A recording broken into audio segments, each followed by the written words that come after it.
आज आपण ॲनेस्थेशिया हा टॉपिक बघणार आहोत. ॲनेस्थेशिया काय आहे? Anaesthesia is a term which is most importantly हे सर्जरीमध्ये एक मोस्ट इम्पॉर्टंट पार्ट आहे. कोणतीही सर्जरी असो, मेजर असो, मायनर असो, ॲनेस्थेशिया हे आपल्याला देऊनच सर्जरी पुढे कॅरी आउट करायची असते. So anaesthesia is most important part कोणत्याही सर्जरीमध्ये आपल्याला ॲनेस्थेशिया हा लागतो. सो ॲनेस्थेशिया द्यायच्या आधी पहिली प्री ऑपरेटिव्ह असेसमेंट ॲनेस्थेशिया द्यायच्या आधी पहिली प्री ऑपरेटिव्ह असेसमेंट आपल्याला बघायची. प्री ऑपरेटिव्ह असेसमेंट म्हणजे काय? एखादा पेशंट घेतला तर त्याची पूर्ण हिस्ट्री एक्झामिनेशन केल्याशिवाय आपण पेशंटला सर्जरीसाठी रेडी करत नाही. सो त्याच्यामध्ये काय बघणार आहोत आपण प्री ऑपरेटिव्ह असेसमेंटमध्ये? फर्स्ट हिस्ट्री, पेशंटची हिस्ट्री. पेशंट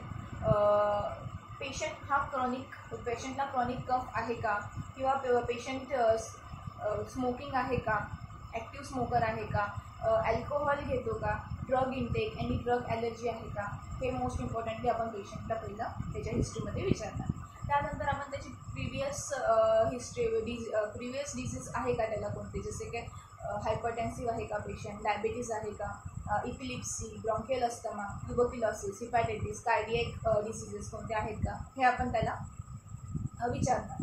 त्यानंतर ड्रग थेरपीमध्ये पेशंट स्टेरॉइडवरती आहे का, किंवा पेशंट अँटी हायपरटेन्सिव्ह आहे, सिडेटिव्ह सुरू आहेत पेशंटला, एनी अँटीबायोटिक्स सुरू आहेत, अँटी इपिलेप्टिक्स सुरू आहेत का, हे पण मोस्ट इम्पॉर्टंटली आपण पेशंटला विचारणार. नंतर आपण पेशंटचं एक्झामिनेशन करणार. पेशंटच्या एक्झामिनेशनमध्ये फर्स्ट जनरल एक्झामिनेशन काय आहे? त्या पेशंटचं पोश्चर आपण बघायचं आहे. पेशंटचं पोश्चर कसं आहे, माउथ ओपनिंग मोस्ट इम्पॉर्टंटली आपण का विचारतो?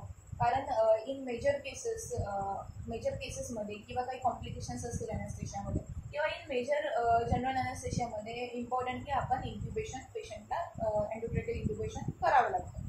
सो त्यासाठी माउथ ओपनिंग इझिली एंडोट्रॅकियल ट्यूब आपल्याला इन्सर्ट झाली पाहिजे. सो आपण माउथ ओपनिंग हे इम्पॉर्टंट विचारलं पाहिजे. नंतर dilated brains, neck movements, tremor, airway, anaemic आहे का पेशंट, कुठे इरिमा आहे का, जॉईंटिस, सायनोसिस, हे सगळं आपण त्याच्यामध्ये जनरल एक्झामिनेशन करायचं. नंतर रेस्पायरेटरी सिस्टीममध्ये पेशंट अस्थमॅटिक आहे का, पेशंटला COPD आहे, ट्युबरक्युलोसिसची हिस्ट्री आहे, इम्फायझिमा, हे सगळं आपण विचारायचं.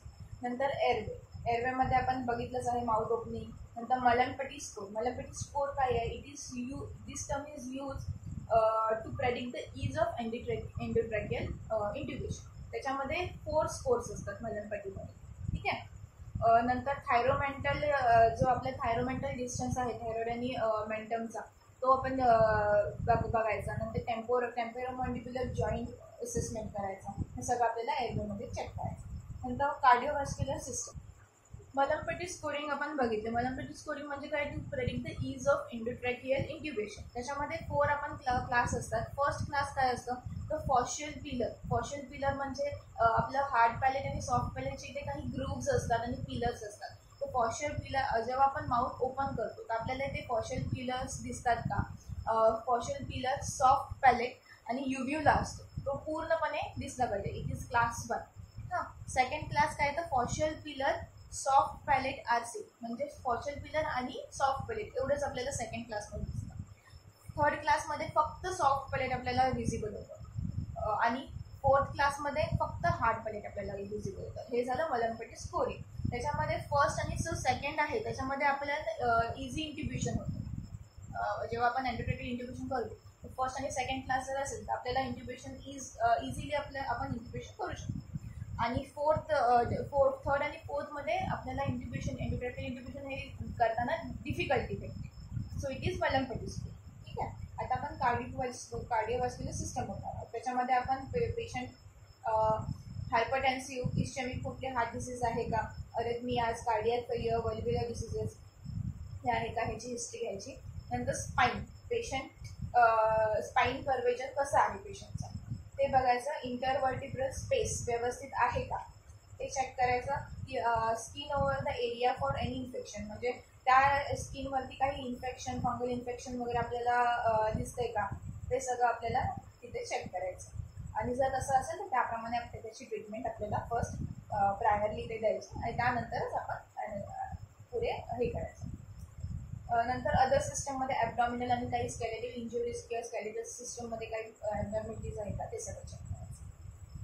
हे झालं आपलं हिस्ट्रीमध्ये झालं. ठीक आहे, हिस्ट्री आणि एक्झामिनेशन. नंतर आता आपल्याला प्री ऑपरेटिव्ह काही इन्व्हेस्टिगेशन्स करायचे. पेशंटला जेव्हा आपण घेतो ऑपरेटिव्हला तर काही पहिले त्याच्या आधी इन्व्हेस्टिगेशन्स करावे लागते. त्याच्यामध्ये haematocrit, BSL, blood urea, serum creat, electrolyte, chest X ray करायचं, ECG, blood grouping, cardiac assessment etcetera. हे सगळे आपल्याला महत्त्वाचे इन्व्हेस्टिगेशन आहेत ते पहिले आपल्याला करायचं. त्यानंतर प्री ऑपरेटिव्ह ट्रीटमेंट. जर पेशंटमध्ये काही आपल्याला आढळलं तर त्याची पहिली प्री ऑपरेटिव्ह ट्रीटमेंट द्यायची आणि त्यानंतरच पेशंट सर्जरीसाठी किंवा ॲनेस्थेशिया देण्यासाठी आपण पुढे घ्यायचं. त्याच्यामध्ये काय तर control of respiratory and cardiac disease. तर काही कार्डियक डिसीज किंवा रेस्पायरेटरी आपल्याला जर डिसीज काही असतील तर त्याच्या पहिला आपण त्याच्यावरती कंट्रोल करायचं. त्यानंतर improvement of HB. If patient is anaemic then we should improve his HB level. त्यानंतर प्री ऑपरेटिव्ह अँटीबायोटिक्स त्याला स्टार्ट करायचं काही. The blood should be kept ready. म्हणजे काही मेजर केसेस असतील अशा टायमाला आपल्याकडे ब्लड हा रेडीली अवेलेबल असला पाहिजे आधीच. नंतर जेव्हा आपण ऑपरेटिव्हला पेशंट घेतो at that time patient should be keep NBM. त्याच्यासाठी आपल्याला 4 hours प्रायर फॉर लिक्विड आणि 6 hours फॉर सॉलिड असं आपल्याला पेशंटला NBM ऑपरेशनच्या आधी ठेवायचं असतं. नंतर ब्लॅडर आणि bowel should be emptied to prevent soiling on the operation table. Operation टेबलवरती पेशंट चुकून कधी कधी असं होतं की ब्लॅडर जर एम्प्टी नसेल तर पेशंट विल डेफिकेट और पेशंट युरिन पास वगैरे करतो तर त्यासाठी आधीच आपण ब्लॅडर आणि बॉवेल त्याचं एम्प्टी केलं पाहिजे. नंतर urinary catheter may be pass. Urinary catheter pass केलं पाहिजे. पेशंटला इनिमा दिला पाहिजे. नंतर त्याच्यामध्ये डेंचर, कॉन्टॅक्ट लेन्सेस किंवा ज्वेलरी वगैरे असेल काही पेशंटच्या अंगावर तर ती आपण काढली पाहिजे. हे झालं प्री ऑपरेटिव्ह असेसमेंट ड्युरिंग म्हणजे before the surgery. Okay, procedure. आता आपण ॲनेस्थेशिया बघणार. ॲनेस्थेशिया काय आहे? Definition of anaesthesia.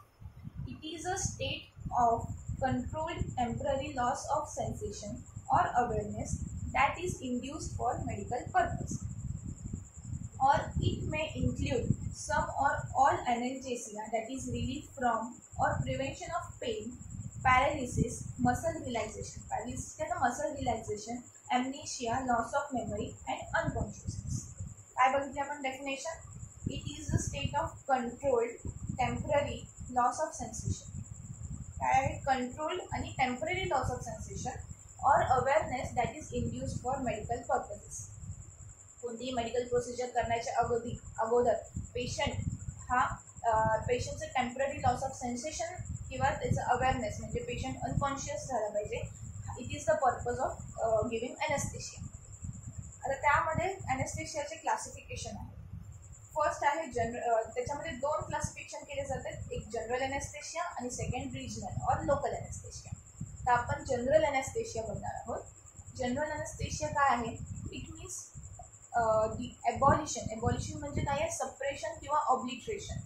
It means abolition of all sensations that is touch, pain, posture and temperature with a state of reversible loss of consciousness. आता आपण cardinal features of general anaesthesia. Cardinal features काय आहेत? तर loss of all sensation especially pain. आपण बघितलंच आहे डेफिनेशनमध्ये आपल्याला आपण बघितलं आहे की loss of touch, pain, posture आणि टेम्परेचर हे आपण आपल्याला जनरल ॲनेस्थेशियामध्ये दिसतात. तर त्याचे फीचर्समध्ये पण काय? Loss of all sensation especially pain. ठीक आहे. नंतर सेकंड आहे sleep, that is consciousness and amnesia. Amnesia म्हणजे लॉस ऑफ मेमरी. नंतर इमोबिलिटी अँड मसल रिलॅक्सेशन आपल्याला दिसतात. नंतर ॲबॉलिशन ऑफ सोमॅटिक आणि ऑटोनॉमिक रिफ्लेक्सेस म्हणजे सप्रेशन ऑफ जे ऑटोनॉमिक आणि सोमॅटिक रिफ्लेक्सेस आहेत त्याचं आपल्याला सप्रेशन आपल्याला दिसतं. हे झाले cardinal features of general anaesthesia. काय आहेत? The loss of all sensation especially pen, sleep and amnesia, immobility and muscle relaxation, abolition of somatic and autonomic reflexes. आता सेकंड आपण त्याचं क्लासिफिकेशन बघणार आहोत. जनरल एनेस्थेशियाचं classification. It is done in 3 types. पहिला आहे इनहेलेशन गॅस, सेकंड आहे volatile anaesthetics आणि थर्ड आहे intravenous anaesthetic. Okay, inhalation gas, volatile anaesthetic आणि इंट्रावेनस एनेस्थेटिक. इनहेलेशन गॅसमध्ये काय आहे आपण बघतो तर नायट्रस ऑक्साईड कॉमनली बघतो. व्होलाटाईल एनेस्थेटिक म्हणजे ते at room temperature it is in vapour forms, म्हणजे ते लिक्विड फॉर्ममध्ये असतात, तर ॲट रूम टेम्परेचर ते वेपर फॉर्ममध्ये येतात. सो ते आहेत इथर, हॅलोथेन, एनफ्लुरेन, आयसोफ्लुरेन, डिसफ्लुरेन आणि सिवोफ्लुरेन. हे झाले व्होलाटाईल एनेस्थेटिक्स. आणि इंट्रावेनस एनेस्थेटिक्स म्हणजे आय व्ही आपण जे काही देतो एनेस्थेशिया ते त्याच्यामध्ये 2 पार्ट येतात, एक इंड्युसिंग एजंट आणि एक स्लोअर ॲक्टिंग ड्रग्स. इंड्युसिंग एजंटमध्ये कोणत्या कोणत्या आहेत तर थिओपेंटेन सोडियम, प्रोपोफॉल, टिटामाइन, मेथोहेक्झिटॉन सोडियम आणि फॅन्टिनिन. आणि स्लोअर ॲक्टिंग ड्रग्समध्ये बेन्झोडायझेपाम, डायझेपाम, क्लोराझेपाम आणि मिडाझोपाम.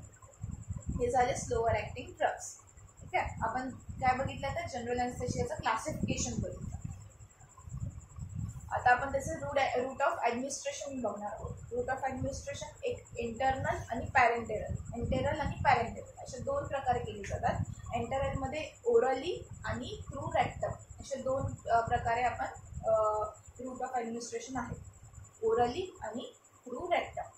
आणि पॅरेंटेरलमध्ये सबलिंग्युअल, इंट्रानॅझल, इंट्रामस्क्युलर आणि इंट्राव्हिनस. हे पॅरेंटेरल रूट्स झाले. ओके, आता मेन आपण स्टेजेस आणि साईन्स. आता जनरल एनेस्थेशियामध्ये मेनली 4 स्टेजेस आहेत आणि त्या 4 स्टेजेस हे आपल्याला कशामध्ये आपल्याला दिसू शकतात त्याला काय बोलतात तर ट्रेडिशनल डिस्क्रिप्शन ऑफ साईन्स आणि stages of general anaesthesia is called as Guedel signs. It is typically seen in case of ether. इथरच्या ह्याच्यामध्ये आपल्याला टिपिकली हे स्टेजेस आपल्याला दिसून येतात. The slow action as very much lipid soluble. जे lipid soluble आहेत ते most of the time slow acting करतात. The descending depression of CNS, higher to lower areas of brain are involve. नंतर vital centres located in medulla are paralyse. मेड्युलामध्ये जे काही vital centres आपल्याला आहेत ते सगळे पॅरलाइज करतात. हे झाले स्टेजेस अँड साईन्स. नंतर स्टेजेस ऑफ जनरल एनेस्थेशिया. आता stages of general anaesthesia mainly आपण बघणार आहोत. ते आहेत 4 stages.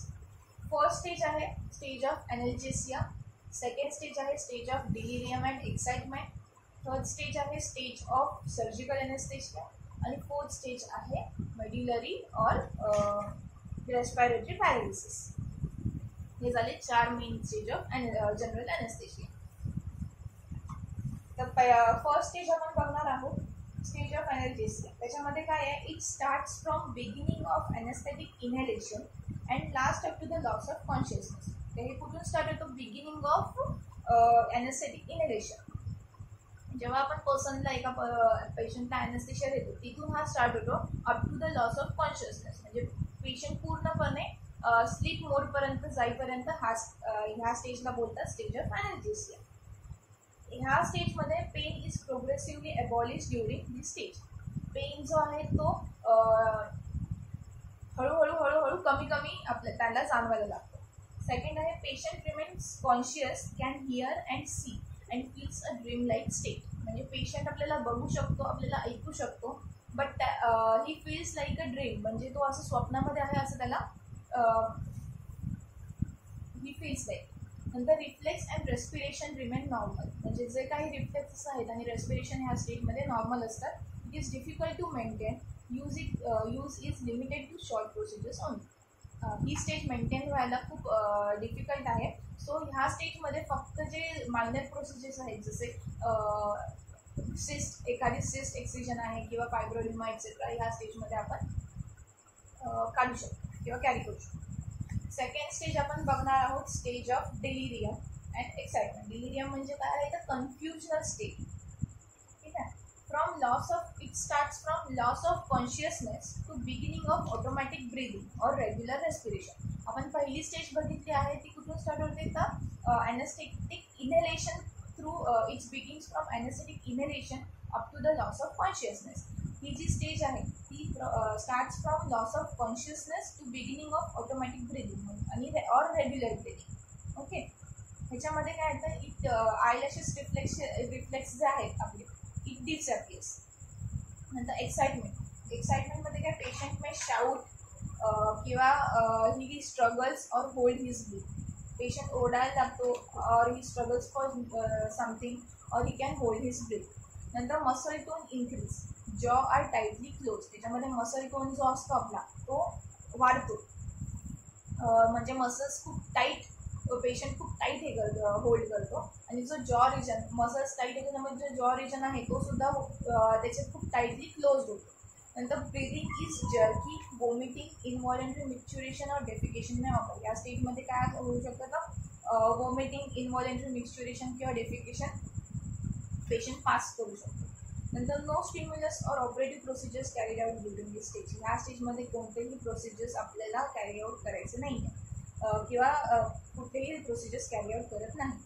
Potentially dangerous responses can occur during this stage, including vomiting, laryngospasm, and uncontrolled movement. In this stage, खूप ह्या सगळ्या गोष्टीमुळे ह्या स्टेजमध्ये आपल्याला most of the time vomiting, laryngospasm म्हणजे लॅरिंग्सचे ते पूर्ण स्पाझम झालेला असतो, अँड अनकंट्रोल्ड मुवमेंट. पेशंटचे uncontrol, patient struggles for doing something वगैरे हे सगळे आपल्याला मुवमेंट्स या स्टेजमध्ये आपल्याला दिसतात. ह्या स्टेजमध्ये हार्टबीट आणि BP heartbeat and BP may rise and pupils dilate due to sympathetic stimulation. ही झाली स्टेज ऑफ डिलिरियम आणि एक्साइटमेंट. आता आपण थर्ड स्टेज बघणार आहोत, stage of surgical anaesthesia. Stage of surgical anaesthesia काय आहे तर it extends from onset of regular respiration to cessation of spontaneous breathing or respiratory paralysis. याच्यामध्ये आता काय आहे, ही स्टेज कुठून स्टार्ट होते तर रेग्युलर रेस्पिरेशन. आपण पहिली स्टेज कोणती बघितली, स्टेज ऑफ एनर्जेसिया. त्याच्यामध्ये काय आहे, कुठून स्टार्ट होते ती तर anaesthetic inhalation to do up to the loss of consciousness.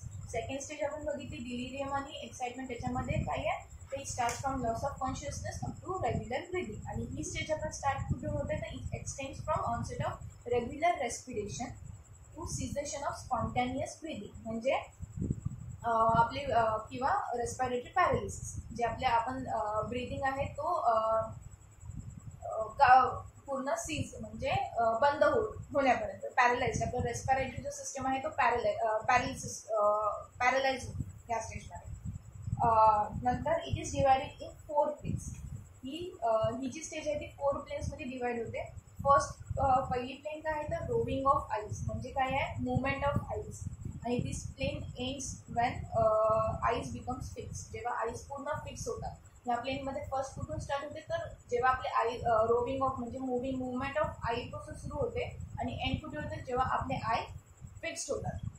नंतर सेकंड प्लेन कुठून स्टार्ट होते तर लॉस ऑफ, ह्याच्यामध्ये काय दिसतं तर लॉस ऑफ कॉर्नियल आणि लॅरेंजियल रिफ्लेक्सेस. जे कॉर्नियल आणि लॅरेंजियल रिफ्लेक्सेस आहेत त्याच्यामध्ये लॉस होतात.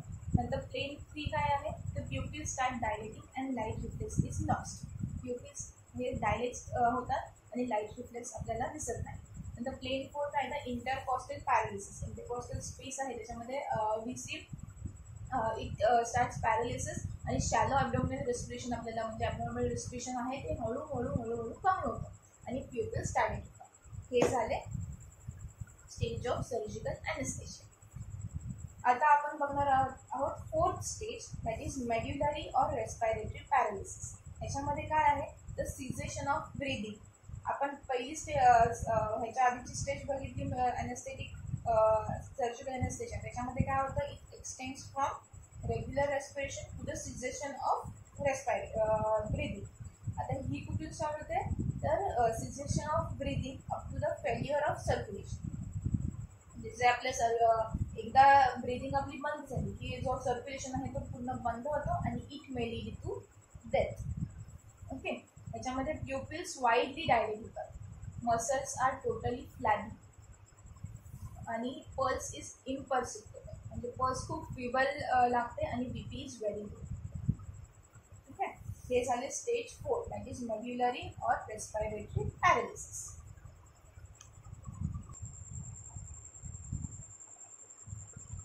तर आता आपण काय बघितले, 4 स्टेजेस बघितले जनरल एनेस्थेशियामध्ये. फर्स्ट स्टेज काय होती, तर स्टेज ऑफ एनाल्जेसिया.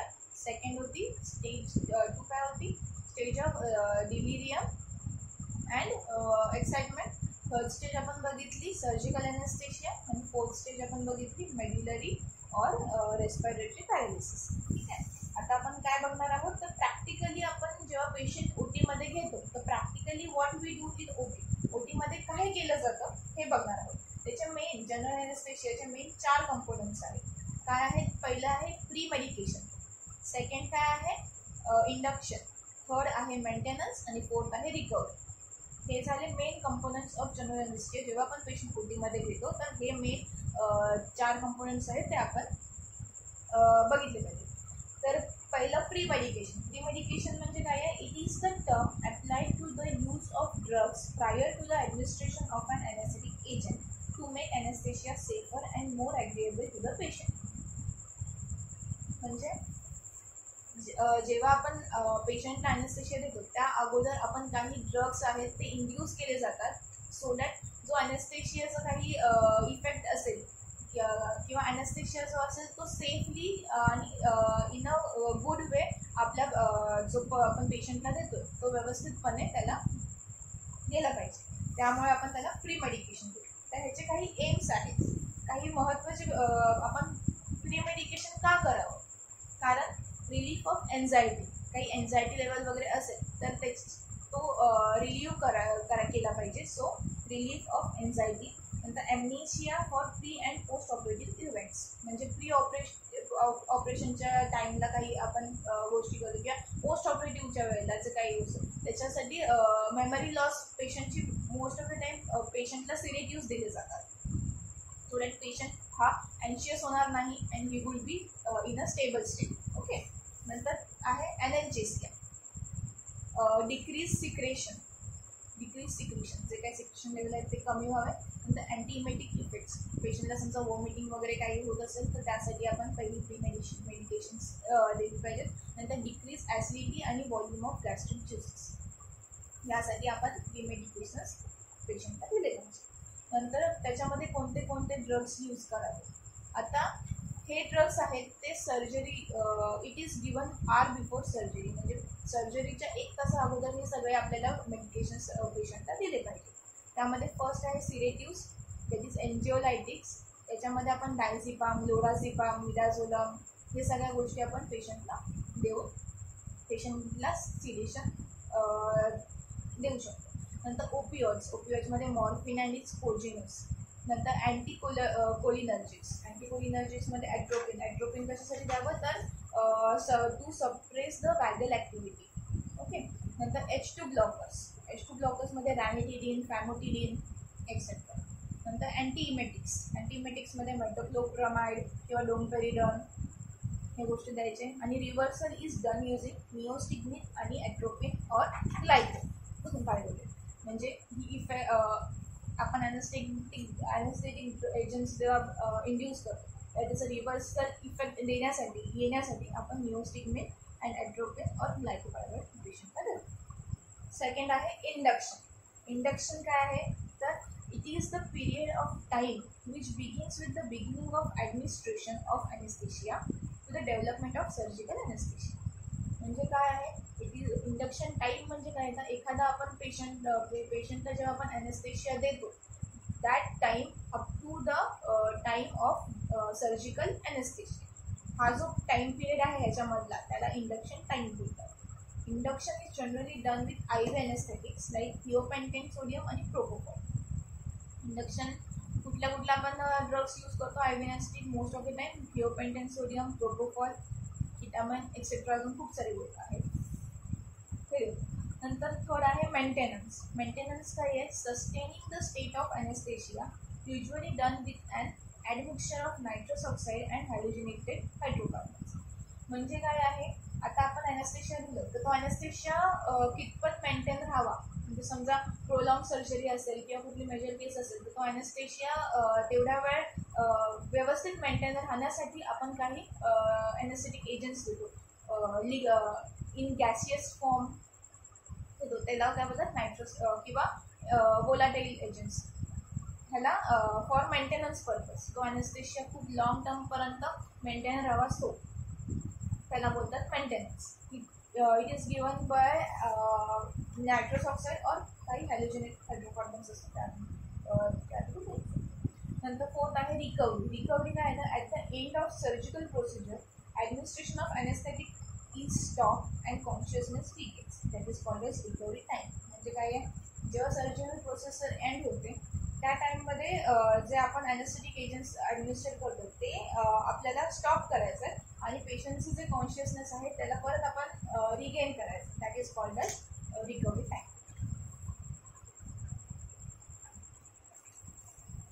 आता कंपोनंट्स ऑफ जनरल ॲनेस्थेशिया, त्याच्यामध्ये पहिलं काय येतं, प्री मेडिकेशन येतं, सेकंड येतं इंडक्शन टाईम, थर्ड येतं मेंटेनन्स आणि फोर्थ येतं रिकव्हरी टाईम.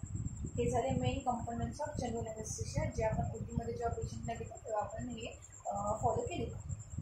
सो आज आपण इथेच थांबू.